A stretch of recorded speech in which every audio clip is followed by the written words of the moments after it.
Dan Illman, Mike Beer, taking a look at race number 8 at Delaware Park on Saturday. It's a nice card there. We've got 3 stakes, 2 graded, including this race. The Grade 3 Delaware Oaks, 3-year-old fillies. It's a 300 grander going a mile and a 16th. Let's take a look at this field. It's a pretty competitive group. We've got 10 entered in here. Todd Pletcher as the morning line favorite, the number 8, Miracle. Trevor McCarthy listed to ride. This horse has only won once, Mike, but has kept some pretty good company. Has kept some pretty good company, shows up with some, solid speed figures as well. Dan, she's going to stretch back out for this. It's hard to say at this point whether she's better sprinting or routing, but certainly I think you'd have to say the best race she ever ran came in a 2-turn mile and a 16th race off the layoff this year. And a big advantage for Miracle is her early speed. As we throw up the Timeform US pace projector, they have Miracle right up there on the early lead. And I wouldn't be surprised if Trevor does send Miracle to the front. Opus 42 has speed and is stretching out, but the blinkers are coming off. Foggy Night is stretching out from the rail. I'm not really sure how aggressive they want to get with her, even though she's fast. I do think the number 4, Fireline, can be closer to the pace. I do think the 4 will be close to the pace as well, but I think your point's well taken as far as Miracle is concerned, Dan. It would probably be pretty smart for them to come out running here and try to make the lead. You'll note the LP flag over the chiclet of the number 5. That's Balpool. That means that Balpool has the fastest late pace rating according to Timeform US. That horse would appreciate a little bit of hitting up front. Let's start things off with Foggy Night. She's stakes placed going a 1-turn mile, but she really looked good last time out for trainer Butch Reed, going 7/8 of a mile at Parks. This is an allowance race, but she cruises up to the leaders on the outside, and she wins like a 1-to-5 shot should.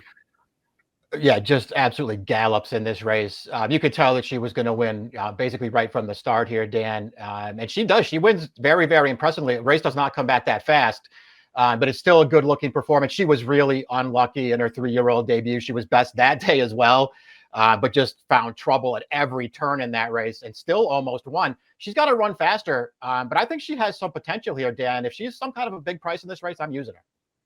I agree. She draws a good inside post. As we mentioned, she has the tactical speed to stay close. She has won around 2 turns, and the only other time they tried 2 turns, they caught a wet track in the Demoiselle, a race where she was 4-1. The 2 is Cover the Spread, going out for trainer Brittany Russell, coming off a first-level allowance win at Pimlico. This race came off about a 2-month layoff, and Cover the Spread, I think, benefited from the way the track was playing. I thought the outside was good. I thought closers did very well, and Cover the Spread comes from out of it to get the job done. Yeah, I'm glad to hear you say that. This is, your circuit here. So I wanted to defer to you with this horse anyway. But when I looked at it, and obviously she's going to pull away here late, it's a pretty good looking win. But it just sort of feels like, especially considering the way the figure came back, I mean, she didn't even improve that much in winning. So maybe she had some advantages. She is very lightly raced, however. She's only run 4 times, and she's never been off the board from those 4 races. If she gets some pace, maybe we can see her at a price in the bottom of Exactas at the very least. The 3 is Opus 42. This is a stakes winner, going 7/8 of a mile for trainer Arnaud Delacour. They then ran her in the Suncoast. It was a 2-turn race, and you had a feeling if it was ever going to happen for her going 2 turns, maybe it was in the Suncoast, a race where the big favorite champion Wonder Wheel didn't show up last time out in the Beaumont at Keeneland. I won't be too hard against her that day. She was right up close to the pace, maybe too keen with blinkers, and facing a pretty good sprinter. I wouldn't be too hard on her for that race either, although it's not like she ran, some kind of great race there. I didn't like her Suncoast the only time they stretched her out, Dan. Her other races are fine. I'm not sure that I would really want to take her here as they stretch her back out. I mean, there are some good horses in here. Fireline is the number 4, going out for trainer Chad Brown, and she ran away and hid from the competition in her final start as a 2-year-old. She had a little bit of a setback after that, which forced Chad to miss some of the bigger spring preps for the Kentucky Oaks. They got a late start. Patience was rewarded. Here's her first start of the year, going a 1-turn mile. It's a first-level allowance at Belmont, and her stablemate Tough Street was able to make the lead. Fireline was sitting in the pocket, took some dirt on the backstretch, got to the outside, and grinds her down in the manner of a horse that might want a little extra distance. Yeah, that's how I looked at it too. That's a really good point. And I mean, she's bred to go on in distance here. This is her first start off of a pretty long layoff. And while the stablemate that she's running down there, Tough Street, she's no star, but she's actually a little bit underrated and is capable of running races like that one we just saw there, where she's well clear of the rest of that field, while no match for Fireline. There's forward to go here, Dan, and stretching out's not supposed to be a problem. The 5 Balpool, who has the fastest late pace rating from Timeform US, reeled off 2 consecutive victories going 1-turn miles in New York, and then they ran her in the Black-Eyed Susan last time out. Her first time around 2 turns going 1 1/8, and I think all in all, against a pretty decent field, she ran on well to be 4th. You'll be hearing from her late as she goes out for high percentage trainer Rob Atras. Yeah, agreed. It's the last one, I think, that sort of makes you feel like maybe she's really dangerous in here, because that wasn't a bad performance against a better field than this one. I still felt like, she was hard to get a handle on off of those prior 2 wins, Dan. Even though they earned solid figures, I thought she just had a pretty easy trip when she won that race 3 starts back, a wet track against only 3 other horses, in an off-the-turf race 2 starts back. I don't know. I thought she was hard to judge, but I won't be surprised when she's there.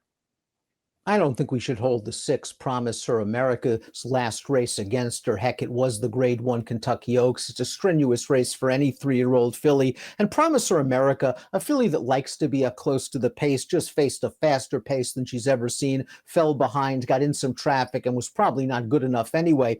I think you want to rate her off her win in the Graded Gazelle 2 starts back, where she pulled off an upset and she got a very good trip up close to a pretty slow pace.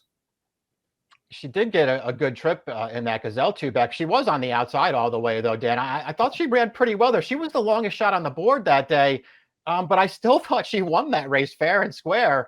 And that came right off of a maiden win, where she was just much the best the first time they stretched her out to a mile. I think you're right. I think you're supposed to not hold the Kentucky Oaks against her and just say she's in a better spot here. And she beat Gambling Girl in that Gazelle, and Gambling Girl came back to run a hard-charging second in that Kentucky Oaks. Fast Tracked is up next for Arnaud Delacour. Here's her win last time out. First level allowance at Pimlico. Jorge Ruiz got very aggressive with this horse on the backstretch, opened up an insurmountable lead heading into the lane, and now she's going to start to do the crocodile walk, Mike. She's going to start going sideways and left and right, and maybe it hampers the runner-up Major Houlihan a little bit, but let's not fool ourselves. Fast Track did a lot of work in the early part of this race. Yeah, the aggressive ride certainly, I guess it played to her advantage, though. It almost cost her at the end, though, especially going 9 furlongs. She did get pretty tired there, but still a step in the right direction with a new running style, Dan. I wonder how aggressive they'll get this time. New York bred Miracle. Again, she's only 1 for 7. She has a lot of minor awards on her record, but I'm not willing to say she's a seconditis case just yet. She ran well in the Rachel Alexandra behind Pretty Mischievous, who's the best 3-year-old filly in the land right now. Here's her most recent start, a New York bred stake going 7/8 of a mile, and it was really a 2-horse race in this short field, and she sort of conceded early position to Downtown Mischief, and I wonder if that cost her the race. It might have. She's going to try to grind back into it late here.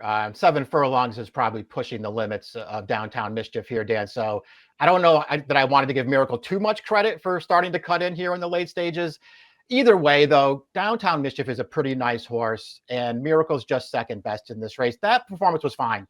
I still feel like she's the toughest call in this race, Dan. If she runs the Rachel Alexander that she ran in February, she's probably going to win here, I would say. I just don't think I really like any of her other races.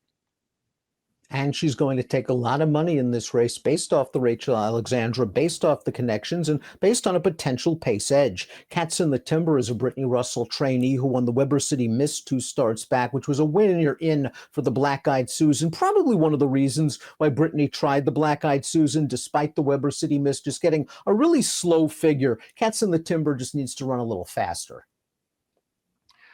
Yeah, I think it's certainly possible for her to do that. She did take a little step forward last time, even though she was no factor in that much tougher race. I thought she ran okay, winning that stakes race 2 starts back. She kept that pace within range.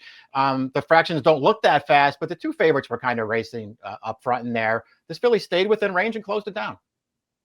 Crypto Mama was beaten by Cats in the Timber in the Weber City Miss, and I just really didn't see much of an excuse that day. The pace was pressured, but boy, was it slow. 25 and 50 to the half, and Cats in the Timber just got the better of her in the stretch. Last time out, it was a sloppy track, an off-turf race. Balpool was better. I respect Kelly Breen's work a lot. This is a tough outside post and a tougher spot, I think, than what she's been facing.